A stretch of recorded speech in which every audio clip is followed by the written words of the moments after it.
उत्तर प्रदेश में जापान। जी हाँ, हाल ही में देखा जाए तो योगी सरकार के द्वारा जापान सिटी जो है वो यूपी में बसाने को लेकर के जापान सरकार के साथ एक समझौता कर रही है, जिसके तहत भारी भरकम निवेश जो है वो यूपी को मिलने वाला है। कई सारी यहाँ पर जापानी कंपनियां बड़ी मात्रा में यहाँ पर निवेश करेंगी, अपने यहाँ पर इंफ्रास्ट्रक्चर लगाएंगी और बड़ी मात्रा में रोजगार भी उत्पन्न करेंगी। ये पूरा का पूरा क्षेत्र एक छोटा जापान बन जाएगा और इसके माध्यम से यूपी की इकॉनमी, इंफ्रास्ट्रक्चर, डेवलपमेंट, इंडस्ट्री, हर तरीके की चीजों का विकास यूपी में होते हुए देखेंगे। इसमें जापान सरकार, जापानी कंपनियों का एक बड़ा रोल होने वाला है। आपको चलिए खास बात बताते हैं कि आखिर जापान जो सिटी है ये कैसी है, इसमें क्या कुछ अलग है और यूपी और भारत के अन्य यहाँ पर सिटी से ये कैसे अलग है। जापान सिटी की हर एक खास बात आपको इस वीडियो के माध्यम से आसान भाषा में समझाते हैं। सबसे पहले देखिए यहाँ पे हुआ क्या है, इसके बारे में जो चर्चा शुरू हुई है। यूपी में जो जापान सिटी की जो परिकल्पना है वो शुरू होती है उत्तर प्रदेश में $1 ट्रिलियन की अर्थव्यवस्था बनाने के लक्ष्य के साथ, कि यूपी को एक बड़ी यहाँ पर अर्थव्यवस्था बनानी है। इसके लिए यहाँ पर उसे चाहिए कि अच्छी खासी और बड़ी मात्रा में विदेशी निवेश है, और जापान जैसा जो देश, शहर है या हम कहें देश है, वो अच्छी खासी मात्रा में यहाँ पर कई सारे देशों में निवेश करता है। कई सारी उसकी कंपनियां जो हैं कई सारे उत्पादों का निर्माण करती हैं। तो इसीलिए यहाँ पर देखा औद्योगिक टाउनशिप बनाने की एक योजना बनाई गई कि विदेशी निवेशकों के लिए एक ऐसी टाउनशिप बनाई जाए जहां वो आकर के आसानी से काम कर सके। ऐसा ही यहाँ पे देखा है तो राजस्थान के निमराना में जापानी हब की तर्ज पर अब यूपी में बनाई जा रही है जापान सिटी। नोडल एजेंसी के तौर पर देखा है इस पूरी परियोजना को ईडा के द्वारा यहां पर संचालित किया जाएगा, और कुल क्षेत्रफल की बात करें तो 500 हेक्टेयर में इसे आपको यमुना एक्सप्रेसवे क्षेत्र के सेक्टर 5A में 500 एकड़ में बनाया जाएगा। यानी 500 एकड़ में बनेगी आपकी नई ये जापान सिटी, और ईडा के द्वारा यमुना एक्सप्रेसवे के किनारे बनने वाली है। सवाल यह है कि इसकी रणनीतिक स्थिति थोड़ा समझते हैं।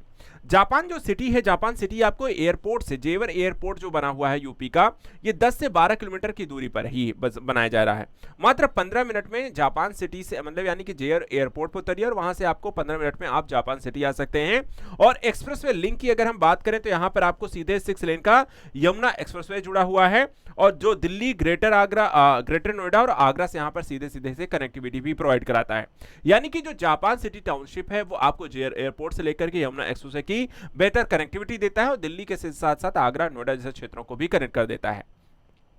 इसके अलावा इस सिटी को आगे चल करके यहाँ पे जापान सिटी में आपको ऐसी यहाँ पर इंफ्रास्ट्रक्चर देखने को मिल सकती है। यानी कि आपको यहाँ पर देखने को मिल सकता है पोर्ट टैक्सी।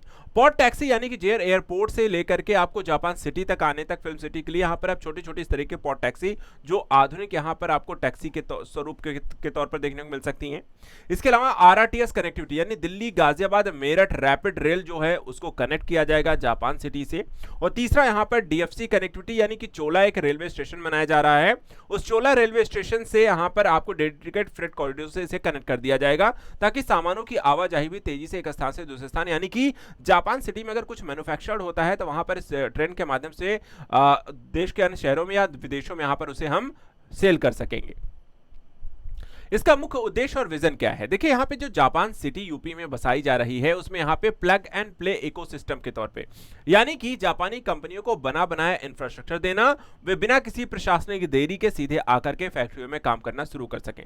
दूसरा, इंटीग्रेटेड टाउनशिप बनाना, यानी कि एक मिनी जापान बनाना है। इसके तहत अगर हम देखें, यहाँ केवल जापानी कंपनियां और नागरिकों को अनुमति नहीं होगी, बल्कि जापानी संस्कृति के अनुकूल यहाँ पे देखा जाए तो अनुकूल एक आवासीय परिसर बनाए जाएंगे, स्कूल होंगे, अस्पताल होंगे, जापानी रेस्टोरेंट बनाए जाएंगे, ताकि यहां पर उन्हें घर जैसा माहौल, यानी कि पूरा एक जापानी स्टाइल में आपको पूरा शहर बसेगा। उनके खान पीन, रहन सहन, आपको स्कूल, कॉलेज, हर तरीके की सुविधा होगी।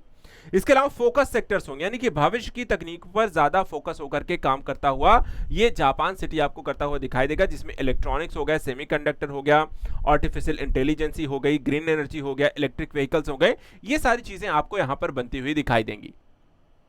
सरकारी प्रोत्साहन और टैक्स में कितना छूट दे रही, तो योगी सरकार द्वारा बड़े इन्वेस्टर्स को ऐसे यहां पर निवेश करने को लेकर के यहां पर भूमि खरीद पर 75%, यानी औद्योगिक प्लाट की कुल कीमत का 75% सब्सिडी दे रही है। इसके अलावा स्टाम्प ड्यूटी, जमीन की रजिस्ट्री है, लीज है, डीड करने पर 100% स्टाम्प ड्यूटी की छूट है। कैपिटल सब्सिडी के तौर पर बात करें तो प्लांट और मशीनरी पर किए गए कुल निवेश का करीब 25% तक हिस्सा सरकार वापस करेगी। और सस्ती बिजली, यानी कि आपको बिजली दरों में रियायत 10% तक, यहाँ पे 10 साल तक 100% आपको विद्युत शुल्क में छूट दी जाएगी। तो इस तरीके से यहाँ पर ये सारे आपको राज्य सरकार की तरफ से छूट दी जाएंगी ताकि यहां पर निवेशक तेजी से निवेश कर सकें। इसके अलावा आपको वर्तमान स्थिति और हालिया अपडेट अब तक क्या क्या हुआ, यानी कि जापान सिटी में क्या कुछ नया डेवलपमेंट हुआ है, कितना काम हो रहा है, क्या निवेश हो रहा है। तो 60% भूमि का अधिग्रहण पूरा हो चुका है। प्राधिकरण ने 500 एकड़ में लगभग 300 एकड़ की जमीन सीधे किसानों से खरीद ली है और बाकी हिस्से के लिए प्रक्रिया अंतिम चरण में है। डेडलाइन दिसंबर 2026 तक की है इस योजना को धरातल पर उतारने की। इसके अलावा 3191 करोड़ के बड़े निवेश का प्रस्ताव मिला है। यूपी जापान इन्वेस्टमेंट मीट के बाद प्रमुख जापानी कंपनियों ने निवेश किया है। इसमें आपको देखा जाए तो एस्कॉर्ट्स कुबेटा है, सेक्टर 10 में 3025 करोड़ के मेगा ट्रैक्टर कंस्ट्रक्शन मशीनरी यहां पर लगाया रहा है।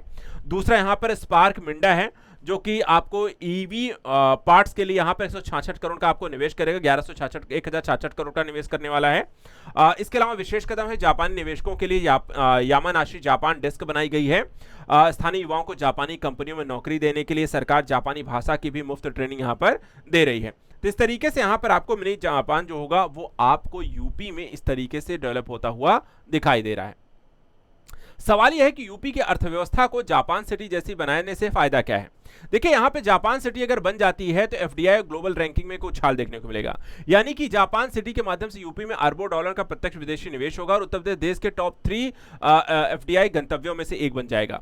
दूसरा, जीएसडीपी में मैन्युफैक्चरिंग का बड़ा योगदान होगा, यानी सेमीकंडक्टर हाईटेक इलेक्ट्रॉनिक्स उद्योगों के आने से हाईटेक मैन्युफैक्चरिंग हब बनेगा।